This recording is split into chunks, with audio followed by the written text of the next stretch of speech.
আমি নতুন বামন হইয়াছি। তখনও একাদশী ছাড়ি নাই। এখনও 1 বৎসরের বেশি উপনয়ন হইয়া গিয়াছে। প্রত্যেক একাদশীতে খুড়িমা নিমন্ত্রণ করিয়া আমায় খাওয়াইতেন।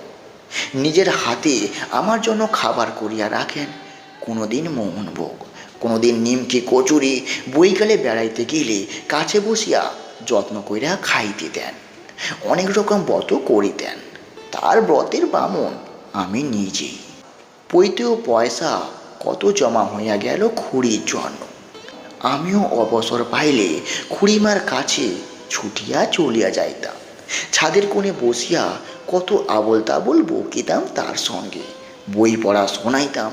খুড়িমা বেশ ভালোই লেখাপড়া জানিত, কিন্তু বলিতেন, বাবু তুই পড়ে শোনা দেখি, ভারী ভালো লাগে রে, তোর মুখে বই পড়া শুনতে আমার ভারী ভালো লাগে, তোর গলার সুর কিন্তু খুব মিষ্টি।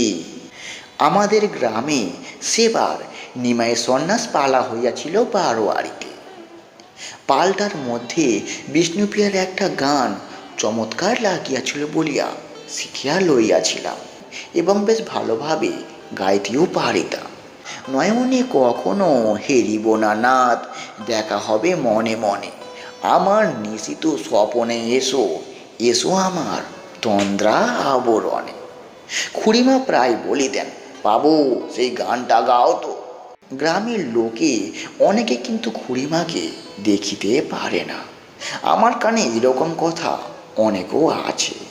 একবার রায়বাড়ির বড় গিন্নিকে বলিতে শুনিলাম, কি জানি বাবু, জানি নে, এসব কলকাতার কাণ্ড। স্বামী যার পাগলা গারোতে তার এত চুল বাঁধবার বা কি দরকার? কিসে এত অহংকার বলো তো? এই পাত কাতার বাড়ি বা কিসে? এত হাসি খুশি বা আসে কোথা থেকে? কি জানি বাবু, কি বে শাড়ির রং, না বাবু আমার এত ভালোই লাগে না। তবে আমরা সেকালের বুড়ো হাবড়া, কলকাতায় ফ্যাশন তো আর জানি নে বাবা। এরকম কথা আমি আরও শুনিয়াছি আরও অন্য লোকের মুখে। মনে হইতো তাদের নাকে একটা ঘুষি লাগিয়া দিই, তাদের সঙ্গে ঝগড়া করি, তাদের বলি, তোমরা জানো না, তোমাদের সব মিথ্যে কথা, তোমাদের অনেকের চেয়ে খুড়িমা ভালো, খুবই ভালো।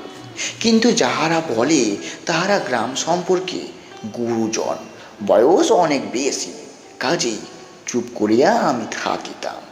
তাহার চেহারা মুখশ্রী এতকাল পরে আমার খুব স্পষ্ট মনে আছে। কেবল একদিনে তার অপূর্ব কৌতূহল হাসি মুখ গভীরভাবে আমার মনে ছাপ দিয়া গিয়াছিল। যখন সে মুখ মনে পড়ে তখন একটি 19-20 বছরের কৌতুকপ্রিয়া হাস্যমুখী তরুণী এক সুন্দরী আমার চোখের সামনে ঘুরিতে থাকে। সেবার আমাদের গ্রামে কোথা হইতে একদল পঙ্গপাল আসিয়াছিল। গাছপালা, বাঁশবন, সজনে গাছ ঝোপঝাপ পঙ্গপালে ছাইয়া ফেলিল। খুড়িমাও আমি ছাদে দাঁড়াইয়া এই দৃশ্য দেখিতেছিলাম। দুইজনের কেউ আগে কখনো পঙ্গপাল দেখি নাই, তাই বলাই বাহুল্য। হঠাৎ খুড়িমা বিস্ময় কৌতুকে আঙুল বাড়াইয়া দেখিয়া বলিলেন, ও বাবু, দেখ দেখ, রায়দের নিম গাছে একটা পাতাও যে রাখেনি, শুধু গুঁড়ি আর ডাল। এমন কাণ্ড আমি কখনো দেখিনি, ও মা গো। বলিয়া কৌতুকেও আনন্দে বালিকার মতো খিলখিল করিয়া হাসিয়া উঠিলেন। তার এই হাসি মুখটাই আমার বড় মনে আছে। বর্ষা কাটিয়া শরৎ পড়িয়া গেল। আমাদের নদীর ধারে কাশফুল ফুটিয়া আলো করিয়া দিল। আকাশ নীল, লঘু শুভ্র মেঘদণ্ড বামাদনির চরের দিকে হইতে উড়িয়া আসে। আমাদের সায়েরের ঘাটের উপর দিয়া, গিরিশ জ্যাঠাদের বড় আমবাগানের উপর দিয়া কোথায় যেন উড়িয়া যায়। বড় বড় মহাজনী কিস্তি নদী বইয়া যাতায়াত শুরু করিয়াছে। কয়লারা ধান মাপিতে দিনরাত বড় ব্যস্ত। খুড়িমা আমাদের গ্রামে রইয়া গেলেন। পরেশ কাকাও পাগলাকারদ হইতে বাহির হইলেন না। খুড়িমাদের বাড়ি তার ননদের এক দেওর আসিল পুজোর সময়। নাম তার শান্তিরাম, বয়স ওই 24 কি 25। দেখিতে চেহারাটা খুব ভালোই। অল্প দিনের জন্য এখানে বেড়াতে আসিয়া কেন যেন কুটুম বাড়ি ছাড়িয়া আর নড়িতে চায় না। যাইলেও অল্প দিনের মধ্যে ফিরে আসিয়া আবার কিছুকাল থাকিয়া যায়। ইহার কারণ আমি ঠিক বলিতে পারিব না। কেবলিয়া শুনিলাম যে গ্রামে তার নামের সঙ্গে খুড়িমার নাম জড়াই একটা কুকথার লোকে রটনা করিতেছে। একদিন দুপুরের পরে খুড়িমাদের বাড়ি আমি গিয়াছি। পিছনের রোয়াকে পেঁপে তোলার জানলার ধারে খুড়িমা বসিয়া আছেন। শান্তিরাম বাহিরের রোয়াকে দাঁড়াইয়া জানলার গড়া ধরিয়া খুড়িমার সঙ্গে আস্তে আস্তে এক মনে কি যেন কথা বলিতেছে। আমাকে দেখিয়া বিরক্তির সুরে বলিল, কি বাবু, দুপুরবেলা ঘুরে বেড়ানো? পড়াশুনো তো করো না, যাও এখান থেকে, যাও এখান থেকে। আমি শান্তিরামের কাছে যাই নাই, গিয়াছি খুড়িমার কাছে। কিন্তু আমার দুঃখ হইল যে খুড়িমা এর প্রতিবাদে একটিও কথা বলিলেন না। আমিও তখনই ওদের বাড়ি হইতে চলিয়া আসিলাম। ভয়ানক অভিমান হইল খুড়িমার ওপর। তার কি একটা কথাও বলা উচিত ছিল না? ইহার পর খুড়িমাদের বাড়ি যাওয়া একেবারে আমি বন্ধ করিয়া দিলাম। খুড়িমাকে আর তেমন যেন মনে করিতে পারি নাই। শান্তিরাম আজকাল দেখি সময় নাই, অসময় ছাদে কি সিঁড়ির ঘরে বসিয়া খুড়িমার সহিত গল্প করিতেছে। আমার যাওয়াটা সে তেমন একটা পছন্দ করে না।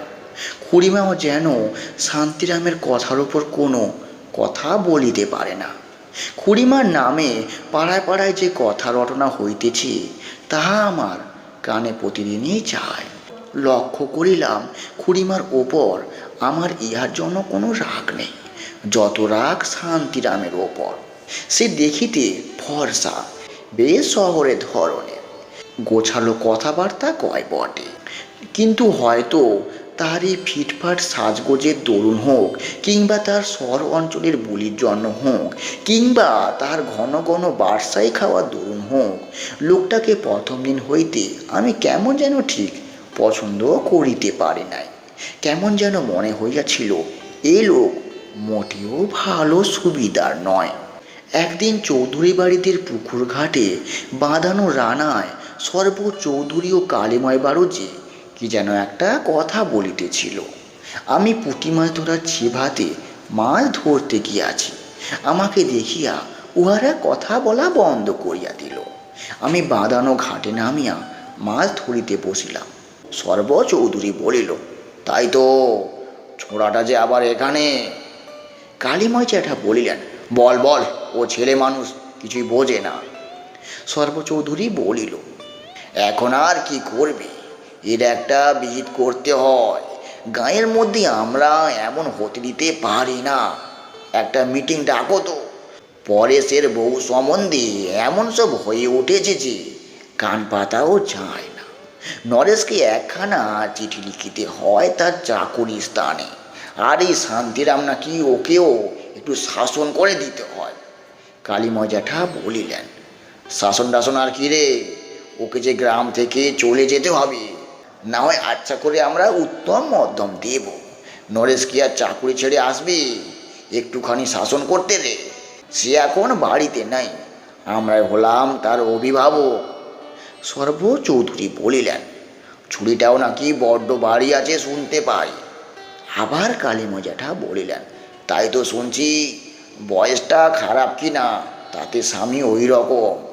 কালীময় জ্যাঠা আমাকে যতই না বোকা ভাবুক, আমার কিন্তু বুঝিতে কিছু বাকি রইল না। খুড়িমার ওপর অভিমান চলিয়া গেল। ভাবিলাম ইহারা হয়তো খুড়িমাকে কোনো এক শক্ত কথা শুনাইবে, কিংবা অপদস্থ করিবে। কথাটা খুড়িমাকে জানাইয়া সাবধান করিয়া দিলে হয়। কিন্তু সঙ্গে সঙ্গে ভাবিয়া দেখিলাম খুড়িমাকে এ কথা আমি বলিতে পারবো না কোনো মতে। শান্তিরামের ওপর ভয়ানক আমার রাগ হইল। তুমি কেন বাপু এখানে আসিয়াছ পর সংসারে শান্তি নষ্ট করিতে? নিজের দেশে কেন চলিয়া যাও না? এতদিন কুটুম বাড়ি পড়িয়া থাকিতে কি লজ্জা তোমার হয় না গো? ইহার কিছুদিন পরে আমি কাকার বাসায় থাকিয়া লেখাপড়া করিব বলিয়া গ্রাম হইতে চলিয়া গেলাম। যাইবার আগে খুড়িমার সঙ্গে আমি দেখা করিতে গেলাম। মাকে ছাড়িয়া যাইতে যতটাই না কষ্ট হইয়াছিল, খুড়িমাকে ছাড়িয়া যাইতে ততটাই কষ্ট হইয়াছিল। খুড়িমা আমাকে আদর করিয়া বলিলেন, বাবু, লেখাপড়া শিখে কত বিদ্বান হয়ে আসবে, কত বড় চাকরি করবে, মনে থাকবে তো এই খুড়িমার কথা? আমি লাজুক মুখে বলিলাম, খুব মনে থাকবে, আমি ভুলব না খুড়িমা। খুড়িমা তাড়াতাড়ি কয়েকবার আগিয়া গিয়া বলিলেন, সত্যি বলছিস? ভুলবি না কখনো বাবু? জোর গলায় বলিলাম, কখনো না। বলিয়া তার মুখের দিকে চাহিয়া দেখিলাম তিনি সজল চোখে কিন্তু হাসি মুখে আমার দিকে চাইয়া আমাকে বিদায় দিলেন। সত্যি বলিতেছি, চলিয়া আসিছিলাম অত্যন্ত অনিচ্ছার সহিত। গ্রাম ছাড়িতে হইল বাবার করা হুকুমে। খুড়িমাকে কোনো ভয়ানক বিপদের মুখে ফেলিয়া যেন আমি চলিয়া আসিতেছি, এটা যেন আমার বারবার মনে হইতেছিল। থাকিলে বা কি করিতেই পারিতাম, আমি যে বড় ছেলে মানুষ। মাস 6-7 পরে গরমের ছুটিতে বাড়ি আসিয়া শুনিলাম মাঘ মাসে শান্তিরাম খুড়িমাকে লইয়া কোথায় চলিয়া গিয়াছে। কেহ তাদের কোনো সন্ধান করে নাই, কোনো আবশ্যক বিবেচনাও করে নাই। খুড়িমার ইতিহাসের এই শেষ। তারপরে 2-1বার খুড়িমার সংবাদ যে নিতান্ত না পাইয়াছি এমন নয়। যেমন একবার যখন 3rd ক্লাসে পড়ি তখন শুনিয়াছিলাম গ্রামের কাহারা চাকদায় স্নান করিতে গিয়ে খুড়িমাকে দেখিয়াছে, ভালো জামা কাপড় পরনে, গায়ে একখানা গহনা। আর একবার 1st ক্লাসে পড়িবার সময় গায়ে গুজব রটিয়া গিয়াছিল, কাঁচরাপাড়ার বাজারে আমাদের অমূল্য জেলের মানা মাসে দেখা হইয়াছে। খুড়িমার সে চেহারা এখন আর নেই। শান্তিরাম নাকি তাকে ফেলিয়া চলিয়া গিয়াছে। খুড়িমার নিরুদ্দেশ হওয়ার 6-7 বছর পরের কথা, কিন্তু এসব কথার কতদূর মূল্য আছে আমি ঠিক জানি না। আমার তো মনেও হয় না গা ছাড়িবার পরে খুড়িমাকে কখনো কোথাও দেখিয়াছি বলিয়া। যাক, এ অতি সাধারণ কথা, সব জায়গায় সচরাচর ঘটিয়া আসিয়াছে, ইহার মধ্যে নতুনত্ব কিছু নাই। তা নয়, আমার মনের সঙ্গে খুড়িমার এই ইতিহাসের সম্বন্ধ কিন্তু খুব সাধারণ নয়। আসল কথাটা সেখানে। বড় তো হইলাম, কলেজেও পড়িলাম, কলকাতায় আসছিলাম, বাল্যের কত বন্ধুত্ব, কত গলাগলি ভাব, নতুন বন্ধুত্ব লাভের জোয়ারের মুখে কোথায় যেন মিলিয়া গেল। খুড়িমাকে কিন্তু আমি ভুলিতে পারিলাম না। এ খবর কি কেউ জানে?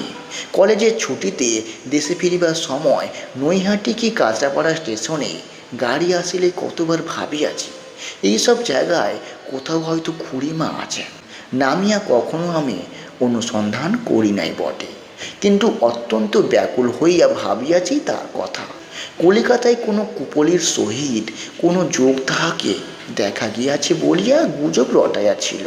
তা হইতে এই অঞ্চলের সহিত তার সম্পর্ক আমার মনে যেন বদ্ধমূল হইয়া গিয়াছে। কিন্তু কেন নামিয়া কখনো খুঁজি নাই, ইহারও কারণ আছে। আমার মনে এক কথা কে যেন বলিত, খুড়িমার বাঁচিয়া নেই। যে ভুল তিনি না বুঝিয়া অল্প বয়সে বিয়া করিয়া ফেলিয়াছিলেন, সে ভুলের বোঝা আজও ভগবান তাহাকে দিয়া চলিয়াছে। স্কুল কলেজের যুগও কাটিয়া গেল, বড় হইয়া আমি সংসারী হইলাম। কত নতুন ভালোবাসা, নতুন মুখ, নতুন পরিচয়ের মধ্যে দিয়া জীবন চলিল। কত পুরাতন দিনের অতি মধুর হাসি ক্ষীণ হইতে আমার মুখ থেকে বাহির হইয়া আসছিল। ধীরে ধীরে সে কথা কোথায় যেন তলিয়া যায়। মনের ইতিহাসে এই উলট পালটের মধ্য দিয়া খুড়িমা কিন্তু টিকে আছেন অনেক দিন। বাল্য তাহার নিকট বিদায় লইবার সময় তাহাকে কখনো ভুলিয়া যাইব না, এই আমি তাহাকে আশ্বাস দিয়াছিলাম। বালক হৃদয়ের সেই সরল সত্যবাণীর মান ভগবান হয়তো রাখিয়া দিয়াছে। কিসে জানিলাম সেটা তোমাদের বলি। আমাদের গ্রাম হইতে খুড়িমা কতকাল চলিয়া গিয়াছেন। পঙ্গপাল আর কখনো আমাদের গ্রামে আসে নাই, কিন্তু রায়দের সেই নিম গাছটা এখনও সেখানে আছে। বেশি দিনের কথা নয়, বোধহয় গত মাসের কথা হইবে। রায়দের বাড়ির জমিজমা সম্পর্কে একটা কাজে গিয়া সতীনাথ রায়ের সঙ্গে একখানি দরকারি দলিলের আলোচনা করিতেছি। হঠাৎ নিম গাছটায় নজর পড়তে কেমন যেন আমি বড় অন্যমনস্ক হইয়া গেলাম। বহুত দিন হইয়া গেল এদিকে আমি আসি নাই। বাল্যের সেই নিম গাছটা, পরক্ষণে দুইটি অদ্ভুত ব্যাপার ঘটিল আমার মনে। এক হাস্যমুখী বালিকার কৌতূহক ও আনন্দ উচ্ছ্বাসিত মুখ আমার বড় মনে পড়িল। নিজের অলক্ষিতে মনটা কেমন যেন অবক্ত দুঃখ বিষাদে পূর্ণ হইয়া গেল। যে দলিলের আলোচনায় আমি আসিয়া গেলাম সেখানে আমি কিছুতেই মনোযোগ করিতে পারিলাম না। খুড়িমাকে তো এখনো আমি ভুলি নাই। বয়স আমার খুব হইয়া গিয়াছে। মনে হইল মোটে 18-19 বছর বয়স ছিল সেই খুড়িমার। তিনি পুরো ছেলে মানুষই ছিলেন। মানুষের মনে মানুষ এইরকম বাঁচিয়া থাকে। গত 26 বছরের কত বিধিপদ বাইয়া কত নববধূ গ্রামে আসিয়াছেন গিয়াছেন, কিন্তু দেখিলাম 26 বছর আগেকার আমাদের গ্রামে সেই বিশিষ্টা হতভাগিনী তরুণী বধূটি আজও এই গ্রামে বাঁচিয়া আছেন আমার বুকের মধ্যে। এই ছিল আজ বিভূতিভূষণ বন্দ্যোপাধ্যায়ের কলমে খুড়িমার গল্প। গল্পগুলি ভালো লাগলে আমাদের চ্যানেল বিটি রেডিও স্টেশন .0 ইউটিউব চ্যানেলটি সাবস্ক্রাইব করে আমাদের সঙ্গে থাকো। ভালো থেকো, সুস্থ থেকো, নিজেদের খেয়াল রেখো। আবার দেখা হচ্ছে ঠিক কাল রাত 9টার সময়। ভালো থেকো, সুস্থ থেকো। রেণু রনা রনা